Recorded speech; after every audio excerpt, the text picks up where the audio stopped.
Olá, amigos, alunos, sejam bem-vindos a mais uma aula de teologia do curso da FAESP, do curso médio. Nosso estudo vai iniciar agora sobre o assunto Introdução à Teologia, né? O autor, ele divide o livro em seis capítulos, né? 6 capítulos, 6, 7, 8 capítulos. Mas ele define sobre teologia, o que é teologia.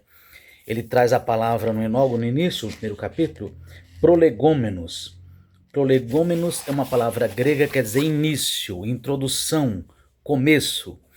Por isso que a matéria chama-se Introdução à Teologia, ou seja, início, princípio da teologia. A palavra teologia é uma palavra grega, né? Que foi formada na cultura grega desde antigamente. Teologia quer dizer teo é Deus e logia é estudo. Teologia. Teo, porque no grego a palavra theos é Deus. Logia é estudo, que vem de logos, né? Palavra. Então, teologia é estudo de Deus e das coisas concernentes ou as coisas relativas a Deus. Essa é a definição de teologia. E eu quero propor aos irmãos o seguinte: no nosso estudo de teologia, de introdução à teologia, se você for ler o livro, você vai perceber que o assunto é bastante teórico, né? E às vezes torna-se até cansativo. Essa é uma matéria muito teórica, muito difícil de estudar, porque ela termina sendo cansativa, enfadonha. Não tem muita coisa para aprender nessa matéria, porque é simplesmente uma definição sobre o que é teologia. A palavra teologia surgiu na Grécia no tempo antigo, né? Os gregos falavam que é estudo de Deus, dos vários deuses que eles tinham, davam a palavra teologia. Também, só que a palavra teologia não está na Bíblia, né? E não era usada no meio cristão, era mais no meio dos gregos, dos sábios, por causa da filosofia. Tudo na Grécia era ligado aos deuses. Eles tinham um enorme número de deuses, e tudo que eles falavam desses deuses eles chamavam de teologia, que é o estudo de Deus. Aí a religião, o cristianismo tomou esse nome teologia, os pais da igreja tomaram esse nome para definir o assunto que nós estamos estudando agora, o assunto de Deus, relacionado a Deus. Então a palavra teologia, João, o evangelista, já era chamado no seu tempo pelos pais da igreja de teólogo, né? E todo mundo que estudava sobre Deus, sobre a vida daqueles deuses, era um teólogo. Aí a igreja, o cristianismo, tomou essa palavra, começou a usar ela para definir o estudo de Deus, o nosso Deus, e de tudo que se relaciona a Deus. Portanto, se nós pudéssemos definir o que é teologia, diríamos que é o estudo de Deus e das coisas relativas a Deus, das coisas pertencentes a Deus. Então, nosso estudo agora, como eu estava falando, eu quero propor aos irmãos que nós façamos um estudo completo da teologia sistemática. O que é teologia sistemática? Teologia sistemática é o estudo das doutrinas contidas na Bíblia de forma sistemática, ou seja, de forma organizada. Então, teologia sistemática é estudo organizado das doutrinas da Bíblia. Tá bom?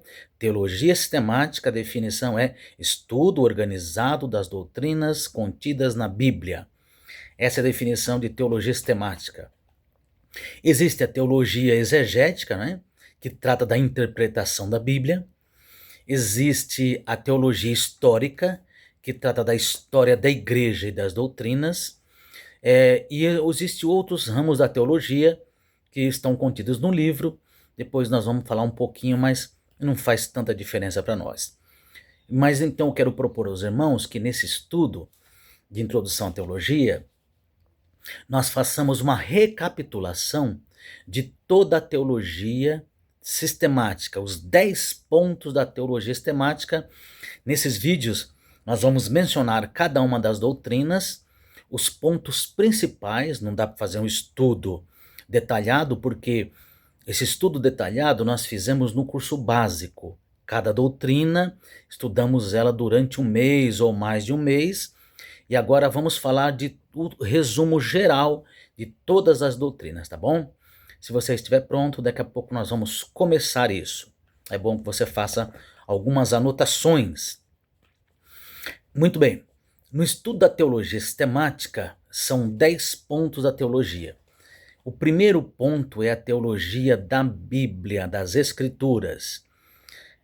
Nós estudamos no primeiro ponto que as Escrituras sagradas, elas levaram mais ou menos 1.600 anos para ser escritas, a Bíblia.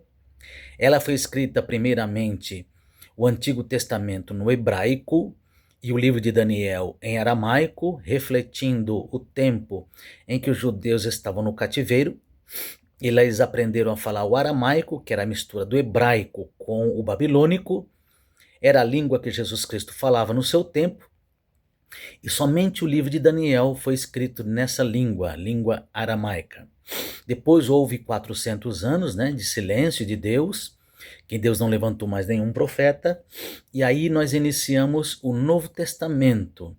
E na época do Novo Testamento já a cultura grega havia influenciado o mundo inteiro, portanto a língua grega era a língua da cultura da época. Então o Novo Testamento foi escrito na língua grega, grego koiné, que é o grego popular. Muito bem, então a Bíblia foi escrita no hebraico, aramaico e grego, as línguas originais. Os originais da Bíblia não existem mais. O que existem são cópias das cópias das cópias das cópias. Há muitas delas espalhadas pelo mundo inteiro em vários museus, guardadas ali. Então, houve alguém que juntasse todos esses fragmentos e escreveu o Antigo Testamento e o Novo Testamento. E esses originais, quer dizer, essas cópias são mantidas até hoje. Não existe mais os originais. Não existe, porque faz muito tempo que foram escritos e não se tem ideia de onde estão os originais. Eles não existem mais, foram destruídos com o tempo. Mas a Bíblia Sagrada, ela foi escrita por cerca de 40 homens, e durante 1.600 anos, que nós já dissemos aqui, e a Bíblia Sagrada, ela é inerrante, ela não tem erros. Talvez alguém ache algum erro na Bíblia, alguma contradição, mas esse problema é do tradutor que traduziu a Bíblia, mas a Bíblia não tem erros. Talvez os pequenos erros que hajam sejam de tradução, de cópia, mas eles não influenciam na mensagem central, na mensagem total da Bíblia. E se pudermos dizer qual é a mensagem central da Bíblia, ela é Cristo. Cristo é a mensagem central. O Antigo Testamento fala sobre a vinda de Cristo e o Novo Testamento já trata da vinda de Cristo e o início do ministério e do Evangelho e da Igreja. E a Bíblia Sagrada é inerrante, infalível, ela não tem falhas, Ela sempre se cumpre, vai se cumprir, inerrante, infalível e divina, e ao mesmo tempo humana. Divina porque foi inspirada por Deus, e humana porque foi escrita por homens. Como se deu o processo de inspiração da Bíblia? Foi mais ou menos assim, Deus soprou, e o homem inspirou a palavra de Deus e escreveu a Bíblia Sagrada. Os textos da Bíblia Sagrada foram assim. Portanto, a Bíblia ela é inerrante, inspirada, infalível, e ela é suficiente. A Bíblia é suficiente, por que suficiente? Porque não é necessário mais que haja nenhuma outra revelação, nenhuma outra escrita, porque já está contida no cânon da Bíblia. É como se tomar um copo de água, encher esse copo até a boca, e a partir do momento que você coloca um pouco de água, ela derrama. Quer dizer, ela é suficiente. O que passar disso estraga, Por isso pode ser comparado a um copo d'água cheio. É suficiente. Essa é a doutrina da Bíblia Sagrada, é a primeira doutrina da teologia sistemática. E nós estudamos o assunto bibliologia, no curso básico, e ele girava basicamente nisso que falamos: a inerrância, infalibilidade, a inspiração da Bíblia e a suficiência da Bíblia. Esses 4 pontos da Bíblia Sagrada: inerrância, infalibilidade, suficiência e inspiração de Deus. Aí foi a teologia sistemática 1. Teologia sistemática 2. O assunto é doutrina de Deus, que nós estudamos no curso básico também. Quem é Deus? Como é que ele se revela ao homem? Como foi dada a revelação da Bíblia Sagrada ao homem? Quem é Deus? O seu caráter, seus atributos, os seus nomes. Como podemos conhecer a Deus? A revelação de Deus ao homem. É teologia sistemática número 2, é a Bíblia, Deus, aliás. Depois, número 3, teologia sistemática Cristo, ou cristologia. Né? Quem é Cristo? Qual a origem de Cristo? Jesus é Deus ou homem? Ou ele é Deus e homem ao mesmo tempo? O início, onde Cristo esteve dos 12 aos 30 anos, o nascimento de Cristo, o ministério de Cristo, sua morte, ressurreição e sua ascensão aos céus. Então, essa é a teologia sistemática 3, doutrina de Cristo. Teologia sistemática 4, doutrina do Espírito Santo. Quem é o Espírito Santo? Como ele age? O Espírito Santo é uma pessoa? Qual o trabalho do Espírito Santo no Antigo Testamento, no Novo Testamento? Qual a atuação, o ministério do Espírito Santo hoje? O Espírito Santo é uma força, uma pessoa? Como podemos nos relacionar com o Espírito Santo? Teologia sistemática 5, doutrina do homem. Quem é o homem? Ele é composto de quê? Qual a sua composição? Como o homem foi gerado? Teologia sistemática 6, doutrina do pecado. É chamada de hamartiologia, assim como a doutrina do homem é chamada de antropologia. Teologia sistemática 6, doutrina do pecado, hamartiologia. Como o pecado surgiu, como ele age no homem, quais as consequências do pecado, qual a origem do pecado. Teologia sistemática 7, doutrina da salvação ou soteriologia. Como é a salvação? O que é salvação? Quais os 3 tempos da salvação? Como se aplica a salvação no homem? Teologia sistemática 8, igreja, não é? Teologia sistemática 8, igreja. Doutrina da igreja, o que é a igreja? Como ela é formada? Qual a origem da igreja? O que significa a palavra igreja? Quais as ordenanças da igreja? Quais os oficiais da igreja? Igreja hoje. Essa é a teologia sistemática 8. E teologia sistemática 9, que o título é Doutrina das Últimas Coisas, escatologia. Como é a escatologia bíblica? Como é a escatologia da nossa igreja? Os ramos da escatologia. Portanto, assim, chegamos ao estudo de todos os assuntos da teologia sistemática. Vamos lá? Número 1, doutrina da Bíblia. 2, doutrina de Deus. 3, doutrina de Cristo. 4, doutrina do Espírito Santo. 5, doutrina do homem. 6, doutrina do pecado. 7, doutrina da salvação. 8, doutrina da igreja. E 9, doutrina das últimas coisas. São 9 pontos da teologia sistemática. Eu tinha dito que eram 10, mas são 9 pontos, né? Da teologia sistemática. E nesses vídeos nós vamos falar um pouquinho sobre cada um desses assuntos. Anote, por favor, se tem papel e caneta, para porque nós vamos falar sobre esses assuntos. Teologia sistemática. Vamos lá?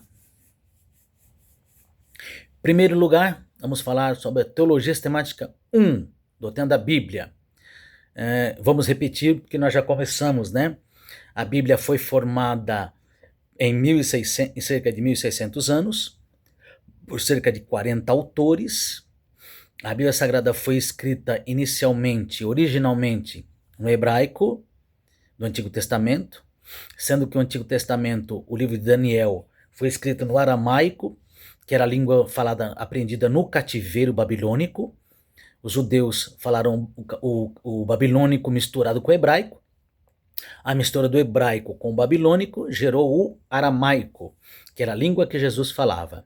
Nos tempos de Cristo, havia muitas línguas. Havia o hebraico, que era a língua dos judeus que eles usavam no culto, no templo. Havia o aramaico, que era a língua que eles falavam em Israel. Havia também o grego, que era a língua da cultura, né? A língua da cultura. E havia o latim, que era a língua falada obrigatoriamente por causa do Império Romano. Então vejam que eles falavam várias línguas naquela época, não eram assim tão ignorantes como nós pensamos, né? Então a Bíblia é escrita por cerca de 1.600 anos, por cerca de 40 autores. Originalmente o Antigo Testamento no hebraico aramaico e o Novo Testamento no grego, né? A Bíblia é, como nós já dissemos, infalível, inerrante, suficiente e inspirada por Deus. Muito bem. Nós já falamos sobre esse assunto, agora vamos falar sobre a teologia sistemática 2, que é a doutrina de Deus, ou teontologia. Lembra que nós estudamos no curso básico, né? Que Deus, ele se revela de várias maneiras na Bíblia. A Bíblia diz que ele se revela de várias maneiras. Romanos, capítulo 1, diz que Deus se revela ao homem através da criação. Romanos 1, a partir do verso 18 em diante, diz que Deus ele é imanente, porque ele se revela na criação, mas ele também é transcendente, porque ele não está na criação. Ele não é a criação, ele está acima dela. Então, por favor, você anote isso. Deus é imanente, porque ele se revela na criação, e ele é transcendente, porque ele está acima da criação, certo? Que muita gente confunde as coisas. Deus é imanente e transcendente, Deus é espírito, mas Deus se revela ao homem, como eu disse em Romanos capítulo 1, verso 18, de algumas maneiras. A primeira forma de Deus se revelar é a revelação natural, é na criação.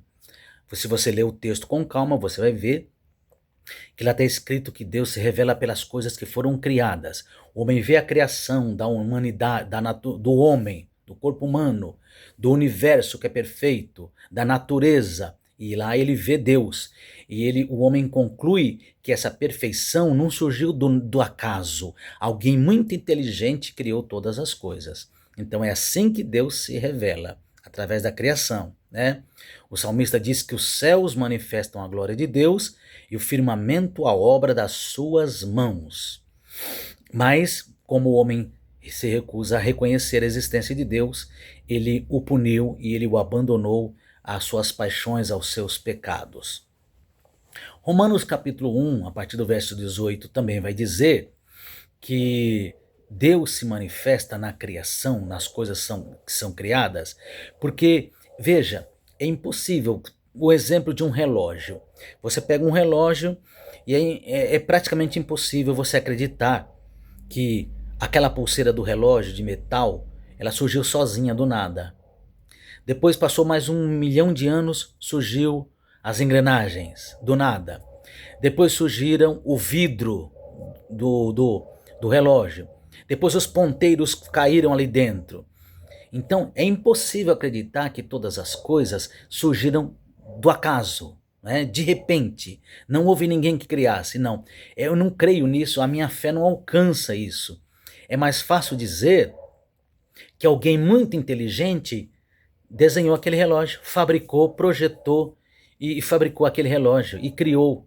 Então é muito mais fácil acreditar que a Terra, que a humanidade, que o homem, que a natureza, que o universo foram criados por alguém muito inteligente e alguém só pode ter sido o criador de todas as coisas. Então, a minha fé não alcança acreditar, por exemplo, que o homem veio do macaco. Não, é muito mais fácil crer que o homem já foi criado perfeito, inteligente. Então a natureza, veja como a criação revela a existência de um ser muito poderoso e muito inteligente. Então é Deus se revelando através da criação.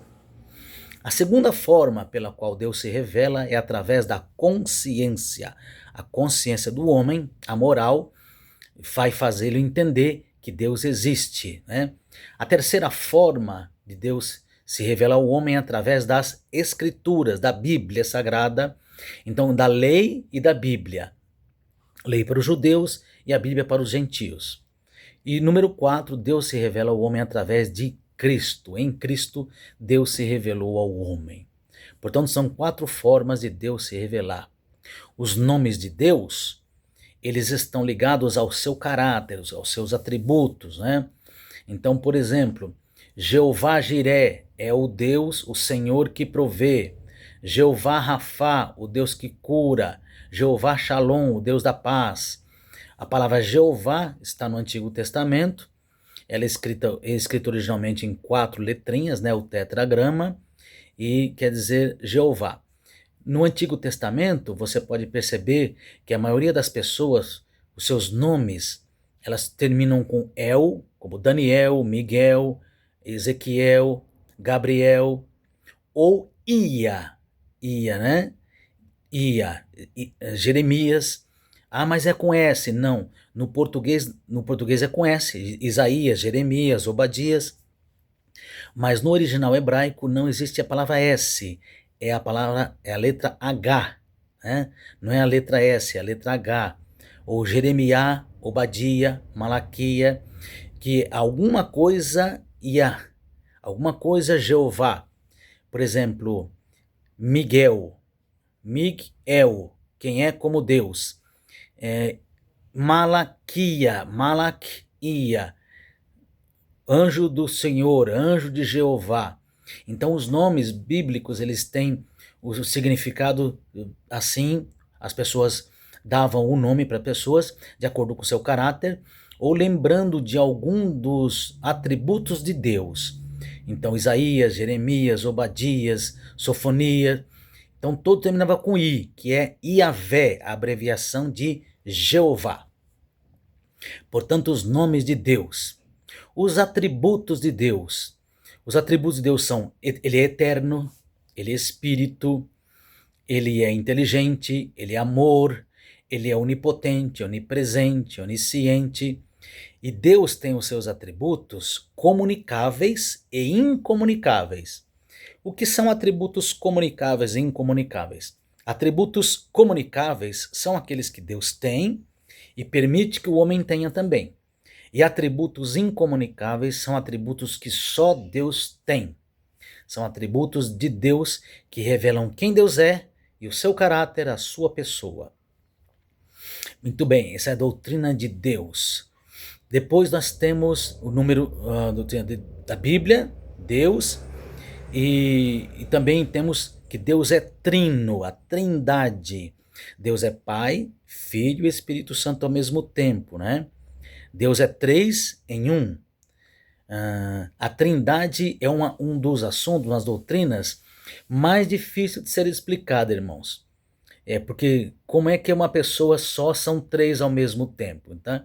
Então Deus é 3 pessoas que subsistem em um único Deus. Essa é a definição de trindade. A palavra trindade não existe na Bíblia, foi criada pelos pais da igreja. E Deus é trino. Muito bem, mas de forma prática, se nós tivermos assim alguma coisa que possa nos dar uma ideia, uma figura da trindade, muita gente fala sobre o ovo, né? O ovo tem a clara, a gema e a casca, mas são 3 em 1. Não dá para ser usada essa figura, porque a casca é uma substância.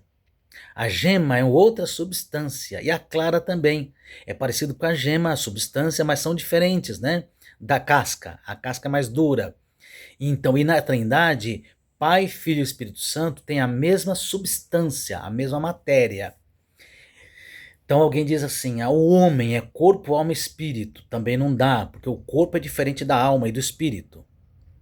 Então, quando nós, por exemplo, falamos para adolescentes ou crianças sobre a Trindade, eu creio que a comparação mais melhor de ser usada, mais próxima do que nós queremos, é a água. Porque a água, ela é o quê? o que é água? É H2O, né? A água, ela tem 3 estados: sólido, líquido e gasoso, né? Então a água, no seu estado sólido, no cubo de gelo, ela é H2O. Líquido, quando nós bebemos, a água é H2O. E o vapor, quando a água evapora, ela continua sendo H2O. Então a água é a única figura que nós podemos usar para comparar com a Trindade. São 3 formas diferentes, mas uma única essência. Deus também é 3 pessoas diferentes num único Deus. Tá bom? Você pode usar a água, então, como ilustração para ensinar para as crianças sobre a Trindade.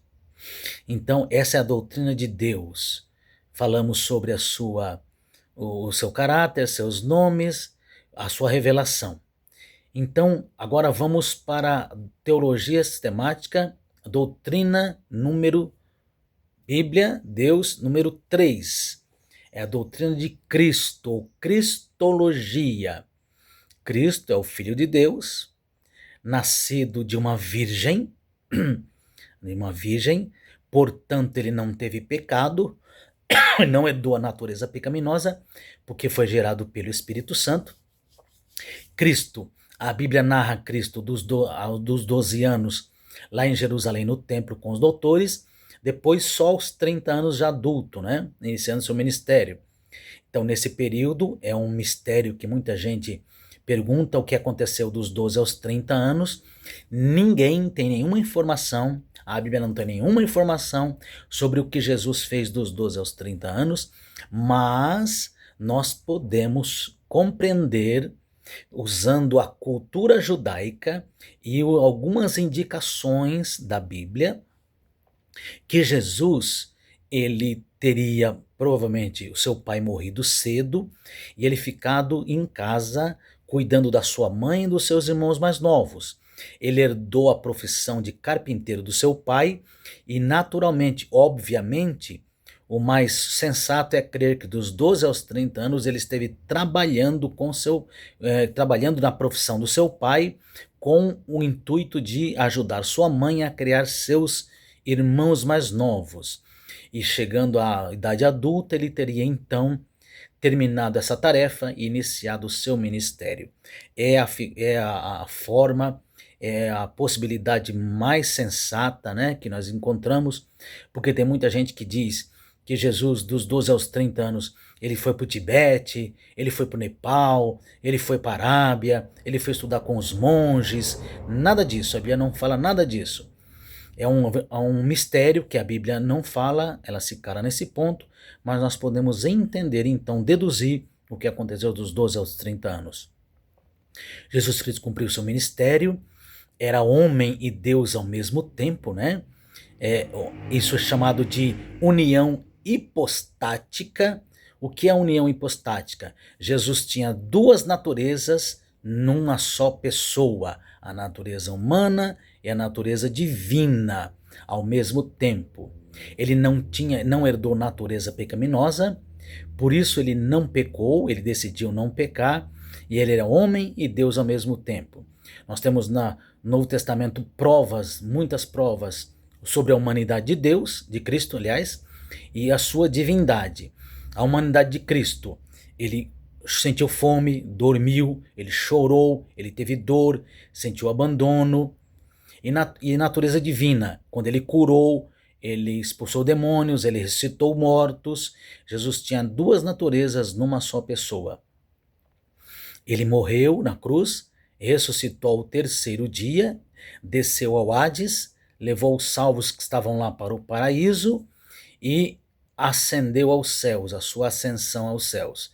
Essas são as informações que basicamente que nós temos sobre Cristo na Bíblia Sagrada, para nós não ficarmos aqui procurando, né, coisas fantásticas sobre Cristo. Então falamos sobre sua origem, foi pelo Espírito Santo, seu nascimento foi de uma virgem, seu ministério onde ele esteve, sua vida onde ele esteve, seu ministério, sua morte, sua ressurreição e sua ascensão aos céus, onde está à direita de Deus.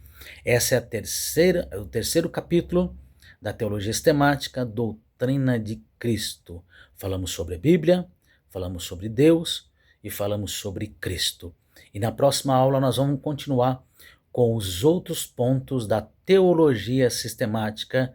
Deus abençoe e bom estudo.